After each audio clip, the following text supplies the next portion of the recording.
Hello friends. Question number next कहना चाह रहा है कि find out the moment of inertia about the x axis. X x के रिस्पेक्ट में आपको मोमेंट ऑफ इनर्शिया कैलकुलेट करना है of the portion of ellipsoid. आपके पास इलिप्सोइड का एक पोर्शन है। इलिप्सोइड का इक्वेशन दिया हुआ है x square upon a square plus y square upon b square plus z square upon c square is equal to 1 which lies in the positive octant, जो कि पॉजिटिव ऑक्टेंट यानी first quadrant के अंदर है। Okay, जो हमारे पास ellipsoid का जो पोर्शन है वो कहाँ है? फर्स्ट ऑक्टेंट के अंदर है। अर्थात सिचुएशन ये है बेटा कि अगर मान लिया जाए ये आपका एक्स एक्सिस वाई एक्सिस और जेड एक्सिस है। सपोज दैट ये आपका एक्स एक्सिस है, वाई एक्सिस और जेड एक्सिस है। सपोज दैट ये एक्स एक्सिस है, ये वाई एक्सिस है, ये जेड एक्सिस है। आपको पता है कि एलिप्सोइड जो है वो इस तरह से गोला होता है जैसे अंडा 3D के अंदर, ठीक है ना। ओके, ये कहना चाह रहा है कि ये फर्स्ट ऑक्टेंट के अंदर है। अगर ये फर्स्ट ऑक्टेंट के अंदर है तो जाहिर सी बात है इसका जो ग्राफ होगा बेटा वो इस तरीके से होगा। फर्स्ट ऑक्टेंट के अंदर जो एलिप्सोइड का ग्राफ होता है वो ऐसे होता है। क्लियर? एक्स एक्स के ऊपर दूरी ए होती है, वाई एक्स के ऊपर दूरी बी होती है, जेड एक्स के ऊपर दूरी सी होती है। आपको ये बात पता होनी चाहिए। क्लियर है ना? समझ आ चुका? आगे कहना चाह रहा है कि ये जो फर्स्ट ऑक्टेंट है, फर्स्ट ऑक्टेंट का मतलब आप ऐसे समझो, ये जो देखो मेरा हाथ, एक डायमेंशन ये है, दूसरी डायमेंशन ये है, तीसरी डायमेंशन ये है। अगर ये जेड एक्सिस है, वाई एक्सिस, एक्स एक्सिस, इसके बीच में यहाँ है। अगर ये मेरा दूसरा हाथ वो गोला है ना तो यहाँ रखा हुआ है इसके बीच में ऐसे। समझ रहे हो ना? क्लियर है ना बात? एक एक्सिस ये, दूसरी एक्सिस ये, तीसरी एक्सिस मेरा अंगूठा, उसके बीच में अगर ये मेरी ये जो मेरा दूसरा हाथ है जो कि मैंने मुट्ठी बंद करके यहाँ पर रखा हुआ है, इस तरह की सिचुएशन है। क्लियर? फर्स्ट ऑक्टेंट में है। और आगे कहना चाह रहा है द डेंसिटी रो मेरे को दे रखा है mu x y and z. Clear? तो हम इस चीज़ को बहुत अच्छे तरीके से जानते हैं। फर्स्ट ऑक्टेंट के अंदर मेरे पास जो है ये इलिप्सोइड का छोटा सा पोर्शन होगा। छोटा सा पोर्शन होने के बाद मैंने यहाँ कोई पॉइंट लिया, यहाँ कोई पॉइंट लिया पी। ओके, मैंने पी पॉइंट लिया और इस पी पॉइंट के कोऑर्डिनेट जो है, ये वाला जो पी पॉइंट है इसके कोऑर्डिनेट मैंने लिए x comma y comma z. Okay, तो जाहिर सी बात है इसका जो वॉल्यूम की अगर मैं बात करूंगा तो इसका वॉल्यूम होगा डेल्टा एक्स डेल्टा वाई और डेल्टा जेड होगा। आप इस चीज़ को जानते हो, जो कि एलिमेंट्री वॉल्यूम की तरह ट्रीट किया जाएगा। अब मेरा मेन क्वेश्चन ये है, मेरे को मोमेंट ऑफ इनर्शिया निकालना है। मोमेंट ऑफ इनर्शिया निकालने के लिए अबाउट एक्स एक्सिस निकालना है, यानी मेरे को कैलकुलेट करना होगी यहाँ से यहाँ तक की दूरी। ये मेरा मेन टारगेट है, ये वाली दूरी मेरे को कैलकुलेट करना होगी। और इसका मेरे को जो एलिमेंट्री मैंने पार्टिकल इसके ऊपर लिया है, इसका एलिमेंट्री मास भी मेरे को कैलकुलेट करना होगा। ओके, मैं उसी की बात कर रहा हूँ। तो सपोज दैट ये आपका जेड एक्सिस एक्स एक्सिस है, ये आपका वाई एक्सिस है, ये आपका जेड एक्सिस है, और ये वो आपका इलिप्सोइड है जो मैंने बना रखा है। क्लियर? ये वाली दूरी मेरी ए है, ये वाली दूरी जेड एक्सिस के ऊपर सी है, वाई एक्सिस के ऊपर दूरी मेरी बी है, ओ इज ओरिजिन पॉइंट है, ओ मेरा ओरिजिन पॉइंट है, पी मैंने कोई पॉइंट लिया, बॉडी ली, इसके कोऑर्डिनेट लिए मैंने एक्स वाई कोमा जेड।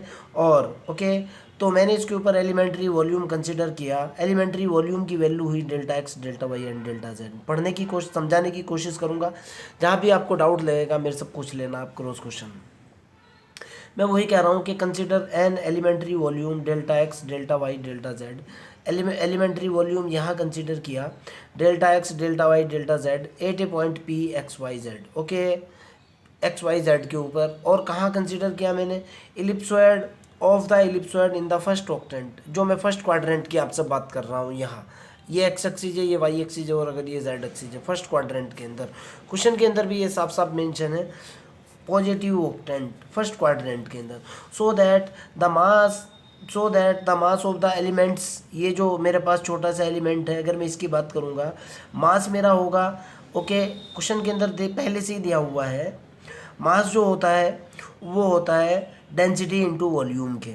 आप समझो इस चीज़ को। मास मेरे पास कितना होता है 3D के केस में? मेरा डेल्टा एम वो होगा डेंसिटी यानी रो इंटू वॉल्यूम, और delta m is equal to होगा रो जो दे रखा वो होगा ही एलिमेंट्री वॉल्यूम मेरा है delta x into delta y into delta z. और यहाँ से डेल्टा एम की जो वैल्यू निकल करके आएगी बेटा, क्योंकि मेरे को रो की भी वैल्यू दे रखी है, ये दे रखा है म्यू एक्स वाई और z into delta x into delta y into delta z. ये मेरा डेल्टा एम की वैल्यू आ जाएगी। ओके, उसी की बात कर रहा हूँ। So that the mass of this element, s गलत लिख दिया है। अगर मान लिया डेल्टा एम हो, डेल्टा एम बराबर कितना होगा भाई, rho into v, volume v. Rho तो मेरे पास है ही, elementary volume delta x, delta Y और डेल्टा जेड। ओके, यहाँ तक आपको शायद मेरे ख्याल से कोई प्रॉब्लम नहीं होनी चाहिए। 3D है, वॉल्यूम ट्रीट किया जाएगा। और डेंसिटी रो पहले से ही गिवन है क्वेश्चन के अंदर, इसलिए सोचने वाली बात तो है ही नहीं। आगे चलते हैं। सो दैट, मैं आगे क्वेश्चन के अंदर कह भी रहा हूँ, रो मेरे को दे रखा है mu x y z. So that the mass of the element is equal to कितना निकला, mu x y z into delta x into delta y into delta z. और ये बराबर किसके हैं, रो इंटू वॉल्यूम के। वाई वॉल्यूम तो ये हो चुका, रो ये हो चुका। ओके, आगे चलते हैं। अब मैं बात कर रहा हूँ फर्स्ट ऑक्टेंट के अंदर, ये जो मेरा फर्स्ट क्वाड्रेंट है, फर्स्ट ऑक्टेंट के अंदर टोटल मास कितना होगा। आप इस चीज़ को समझने की कोशिश करना। फर्स्ट ऑक्टेंट के अंदर अगर मैं टोटल मास निकाल लूँगा, दूरी निकालना तो मेरे लिए बहुत आसान है। मैं फर्स्ट ऑक्टेंट के अंदर पहले मास की बात करता हूँ। So that the mass in the first octant, now the mass of the first octant, suppose that m है। भाई जाहिर सी बात है, आप इस चीज़ को खुद समझ सकते हो। जब एलिमेंट्री मास ये है, एलिमेंट्री मास ये है और मेरा ग्राफ 3D है, अगर मैं ट्रिपल इंटीग्रेशन करूँगा इसका, तो मेरे पास टोटल मास आ जाएगा। समझो आप इस चीज़ को, ऐसे ही मैंने किया है। आपको बोला था जब आपके पास ग्राफ 2D होगा तो आपको डबल इंटीग्रेशन करना है, जब आपके पास ग्राफ सिंगल डायमेंशन होगा आपको वन सिंगल इंटीग्रेशन करना है। अब की बार मेरे पास इलिप्सॉइड है, यानी 3 डायमेंशनल ग्राफ है, तो जाहिर सी बात है मैं ट्रिपल इंटीग्रेशन का यूज़ करूँगा। क्लियर, आगे की तरफ चलते हैं। तो टोटल मास निकालने के लिए मैंने ट्रिपल इंटीग्रेशन का यूज़ किया और ये मेरा एलिमेंट्री मास था जिसको मैंने इंटीग्रेट कर दिया। आगे की तरफ चलते हैं। मेरे ख्याल से कोई प्रॉब्लम नहीं होनी चाहिए। So that the total mass m is equal to triple integration mu x y z d x d y and d z. मेरे को क्वेश्चन के अंदर गिवन है, इलिप्सॉइड की जो इक्वेशन है वो गिवन है मेरे को, x square upon a square plus y square upon b square z square upon c square is equal to 1। Okay, given that x square upon a square plus y square upon b square plus z square upon c square less than और equal to 1 या equal to 1, दोनों से कोई फ़र्क नहीं पड़ता, क्योंकि mathematics के अंदर x square upon a square plus y square upon b square plus z square upon c square less than और इक्वल टू 1, इसका मतलब ये निकलता है कि दोनों में से एक टाइम में एक ही बात वैलिड होनी चाहिए, ना कि दोनों। आप इसको इक्वल टू भी लिख सकते हो, कोई दिक्कत वाली बात नहीं है। ओके, नो प्रॉब्लम, मैंने लेस देन करा दिया है, कोई दिक्कत वाली बात नहीं है। अब मैंने क्या किया, इस क्वांटिटी को x square upon a square को मैंने यू माना, y square upon b square को मैंने वी माना, z square upon c square को मैंने डब्लू मान लिया। ये मैंने तीनों सुपोज किए। सवाल पैदा ये होता है, सर आपने ये तीनों सुपोज क्यों किए। आपने बीएससी पार्ट 1 के अंदर डिरिचलेट इंटीग्रेशन पढ़ा था, उसको अप्लाई करने के लिए ट्रिपल इंटीग्रेशन को मैंने ये तीनों सुपोज किए हैं। ओके, तो देखो बेटा, मेरे पास यहाँ से जब x square upon a square is equal to, मैंने यू सपोज किया, मैं एक वैल्यू कैलकुलेट करूँगा, उसके बाद सिमेट्रिसिटी लगा दूंगा। मैंने किया है x square upon a square is equal to u. मैंने यहाँ से एक्स स्क्वायर की वैल्यू निकाली, ये निकली ए स्क्वायर इंटू यू। जब मैं यहाँ से एक्स की वैल्यू निकालूंगा, under the root a square into u, x की वैल्यू निकल करके आएगी ए इंटू यू की पावर 1/2। और जब मैं इसको डिफ्रेंशिएट करूँगा, यहाँ से मैं डी एक्स की वैल्यू निकालूंगा, ये निकलेगा, ए तो कॉन्स्टेंट है, 1/2 यू की पावर 1/2 माइनस के 1 इंटू डी यू, आपको भी पता है। तो डी एक्स की जो वैल्यू कितनी निकल करके आएगी, वो आएगी a/2 यू की पावर 1/2 के अंदर से -1 घटने के बाद माइनस के 1/2 इंटू डी यू। क्लियर है ना ये चीज़। ये देखो आप, ये वाली लाइन। ओके, मैंने वही किया, मैंने यहाँ से x की वैल्यू निकाली, जो निकली a इंटू यू की पावर 1/2। मैंने इसको डिफ्रेंशिएट कर दिया, d x is equal to 1/2 a into u की power -1/2 into d u. Okay, यहाँ से मैंने y की वैल्यू निकाली, y इज इक्वल टू निकला b इंटू वी की पावर 1/2। और फिर मैंने y को भी डिफ्रेंशिएट किया, यहाँ से मेरे पास निकल करके आया 1/2 b वी की power -1/2 into d v. Z की वैल्यू निकाली, सी इंटू डब्ल्यू की पावर 1/2 है, यहाँ से मैंने डी जेड निकाला, 1/2 सी इंटू डब्ल्यू की पावर -1/2। सिंपल डिफरेंशिएशन है, मैंने आपको करके भी दिखा दिया है, फिर भी अगर आपका कोई डाउट है तो पूछ सकते हो आप। ओके, मैंने तीनों की तीनों वैल्यू इक्वेशन नंबर ए के अंदर पुट की। आगे चलता हूँ। Now putting these value in equation A, equation A के अंदर मैंने वैल्यू पुट की। देखो बेटा, ध्यान से देखना है अब आपको, भाई अलग से पुट करके दिखा रहा हूँ, कभी आपको डाउट लग जाए। देखो आप ध्यान से, ये तो डी एक्स है, यहाँ वैल्यू पुट करो, रुको भैया, एम बराबर ऐसे लिखूंगा मैं,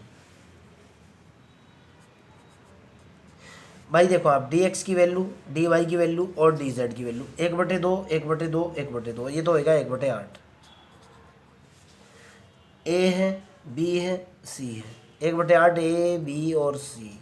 ओके, यू की पावर जो भी है वो बात की बात है। ट्रिपल इंटीग्रेशन हुआ मेरा ये, यू की पावर -1/2 है, वी की पावर भी -1/2 है, डब्लू की पावर भी -1/2 है, और इंटू डी यू है, डी वी है और डी डब्लू है। ये तो आपको देख ही रहा है। ओके, अब एक्स की बात कर लेते हैं, ठीक है ना बेटा। ये तो आपको दिख ही रहा है। यहाँ मेरे पास है एक्स वाई और जेड।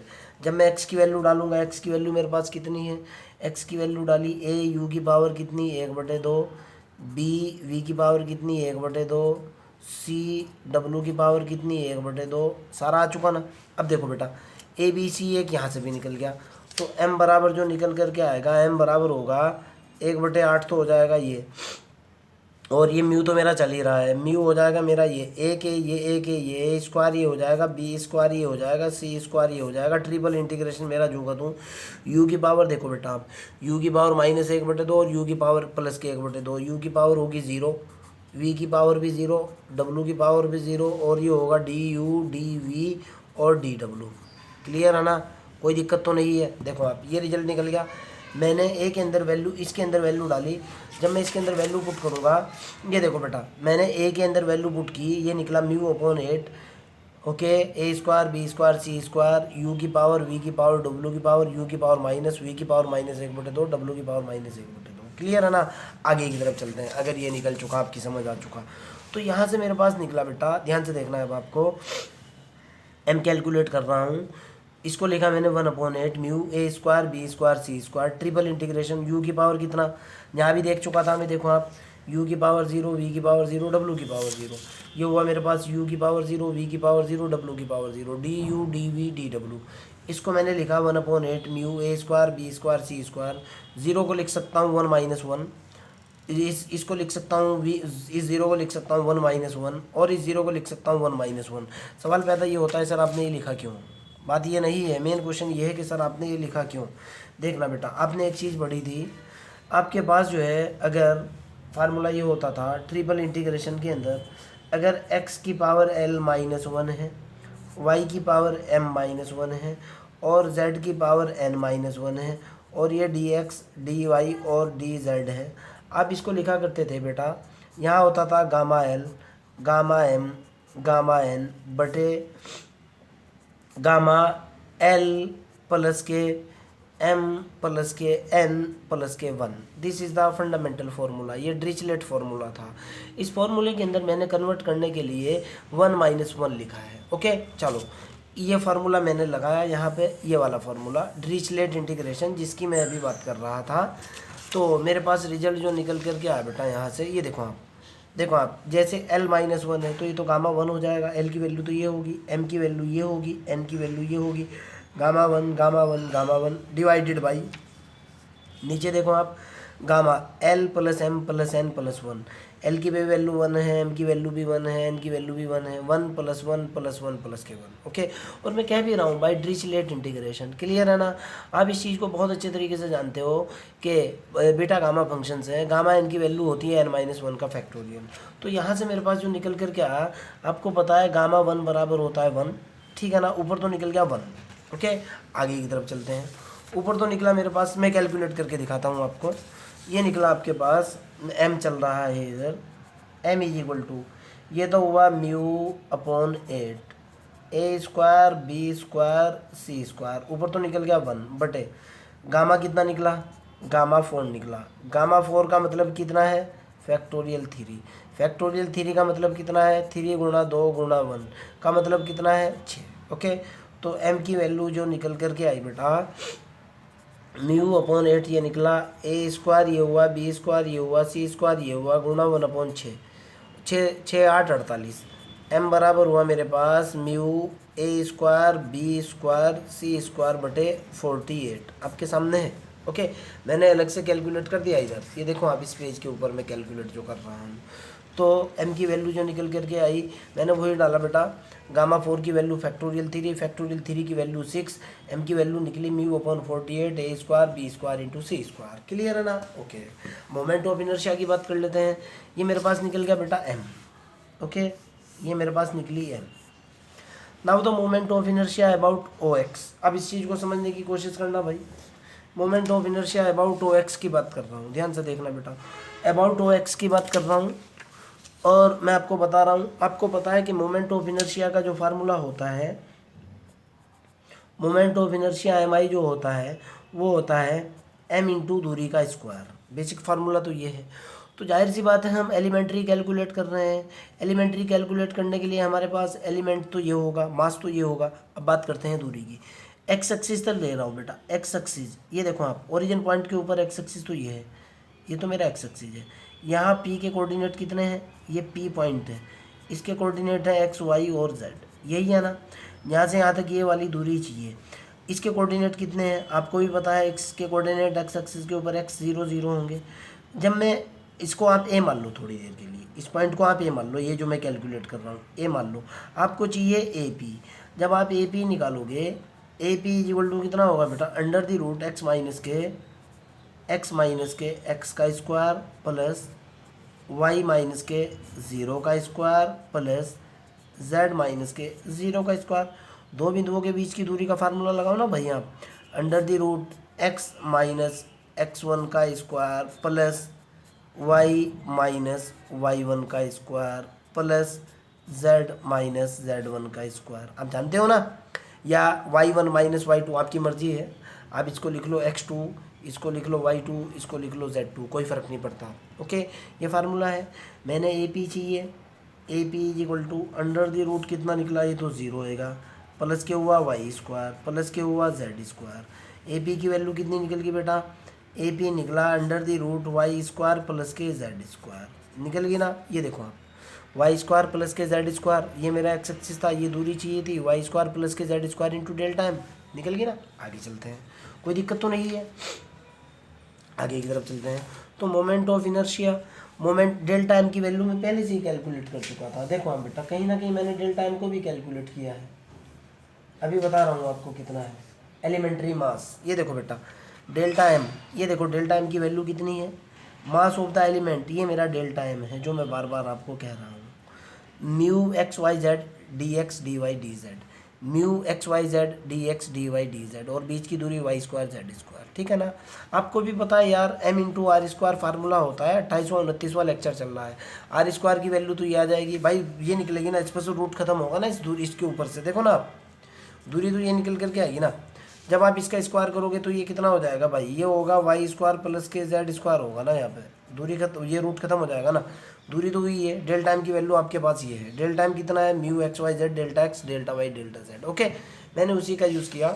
चलो भाई, mu x y z y square plus z square delta x delta y delta z. Okay, now moment of inertia निकालना है आपको फर्स्ट ऑक्टेंट में, वही सिंपल सा कंसेप्ट, पुराने वाला कंसेप्ट। मोमेंट ऑफ इनर्शिया निकालना है आपको, किसके रेस्पेक्ट में निकालना है, अबाउट एक्स एक्सिस निकालना है, फर्स्ट ऑक्टेंट का निकालना है, पॉजिटिव ऑक्टेंट की बात कर रहा है। चलो भाई, moment of inertia first octant about x axis जो भी है, इसको ट्रिपल इंटीग्रेट कर दूंगा मैंने इसको ट्रिपल इंटीग्रेट किया, mu x y z y square plus z square d x d y d z. Okay, question के अंदर आपको दे रखा है x square upon a square y square upon b square z square upon c square is equal to 1, या चाहो तो less than और इक्वल टू 1 कर लो, कोई फर्क नहीं पड़ने वाला, दोनों में से एक वैल्यूड होती है बात, कोई दिक्कत वाली बात नहीं है। आगे चलते हैं। तो यहाँ के बाद मेरे पास निकला बेटा, ध्यान से देखना है अब आपको, ये मेरे पास ये इक्वेशन है जिट is moment of inertia about O x x axis के रेस्पेक्ट में, triple integration mu x y square z square d x d y d z. Clear है ना। आगे चलते हैं। अगर ये आपका क्लियर हो चुका है तो मैं अगले वाले पेज की तरफ स्विच करता हूँ और आपको समझाने की कोशिश करता हूँ। कोई अगर आपका डाउट होगा तो यू कैन डायरेक्टली आस्क मी, इतना लंबा चौड़ा इशू नहीं है, सिंपल सा क्वेश्चन है, बच्चों वाली बात है। ओके, चलो, तो mu x y z y square plus z square d x d y and d z. Okay, मेरे पास इक्वेशन है x square upon a square y square upon b square z square upon c square is equal to 1। फिर मैंने वही किया, पहले वाले step को यू मान लिया, यू मानने के बाद मैंने एक्स की वैल्यू निकाली जो अभी निकाली थी मैंने, एक्स की वैल्यू देखो आपके सामने है, ये निकल करके आएगी, और मैंने इसको डिफरेंशिएट करके एक्स की डी एक्स की वैल्यू निकाल ली, मेरे को यहाँ ज़रूरत है। फिर मैंने किया y square upon b square को वी सपोज किया, और यहाँ से मैंने y की वैल्यू निकाली, आपके सामने मैं निकाल के दिखा चुका था, इसलिए निकालना आपकी बार ज़रूरी नहीं है।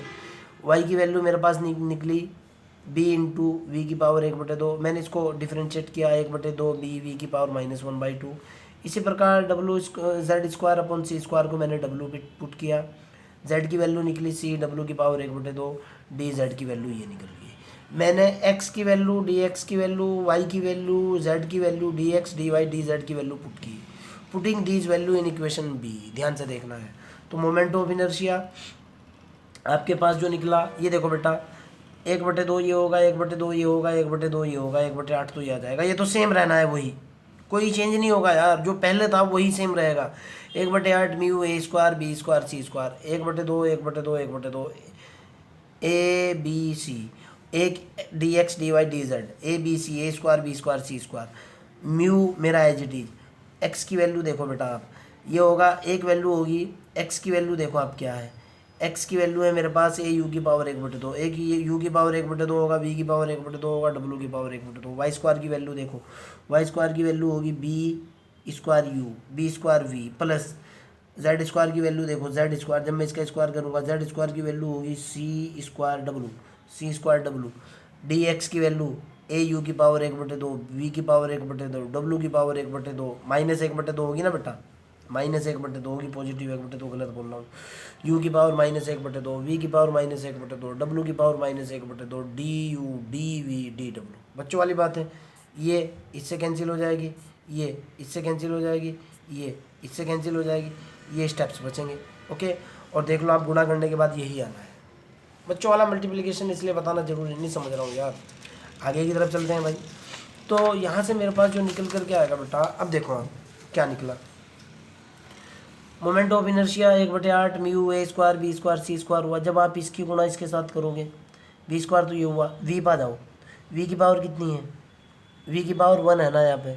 सबसे पहले इसमें देखो बेटा आप, इसमें यू वी डब्ल्यू दोनों लो, यू की पावर तो इस स्टेप के अंदर 0 है, यू की पावर को लिखा मैंने 1 - 1 0, वी की पावर कितनी है 1 है, 1 को लिख सकता हूँ 2 - 1, डब्ल्यू की पावर इस स्टेप की बात कर रहा हूँ, डब्ल्यू की पावर कितनी 1 - 1, d x d y d 0, d x d y and d W.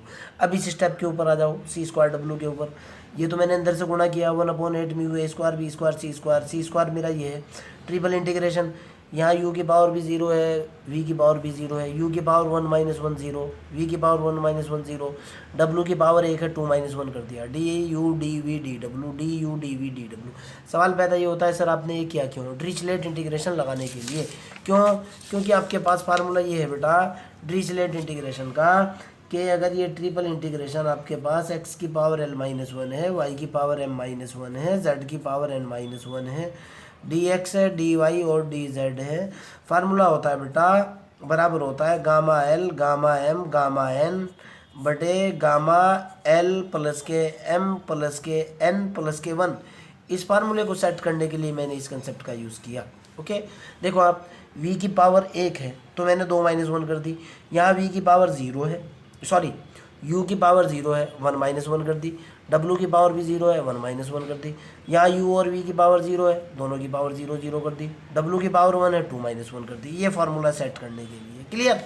चलो, तो भाई यहाँ से मेरे पास पहले वाला स्टेप जो निकल करके आया बेटा मोमेंट ऑफ इनर्शिया का, 1/8 mu a square b square c square, b square तो ये हुआ, गामा एल फार्मूले से, gamma l gamma 1 gamma 2 gamma 1 gamma 1 gamma 2 gamma 1, okay, divided by l plus m plus n plus 1, 1 + 1 + 2 + 1, आपके सामने है, direct formula लगा रिजल्ट आएगा, प्लस सी स्क्वायर वाले स्टेप के अंदर भी 1 गामा 2, ये बेटा ये माइनस का निशान नहीं है, गामा 2 है, गामा 2 गामा 1, गामा 2 की वैल्यू होती है फैक्टोरियल 1, गामा 2 की वैल्यू होती है फैक्टोरियल 1, और फैक्टोरियल 1 की वैल्यू होती है 1, गामा 1 की वैल्यू होती है 1, ऊपर वाला तो 1 हो जाएगा सारा।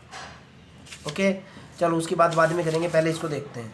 अब मैंने क्या किया, इसको ऊपर भी 6 से गुणा किया, नीचे भी 6 से गुणा किया, वजह बता रहा हूँ, ये लाना है मेरे को, m का रोल भी प्ले करना है।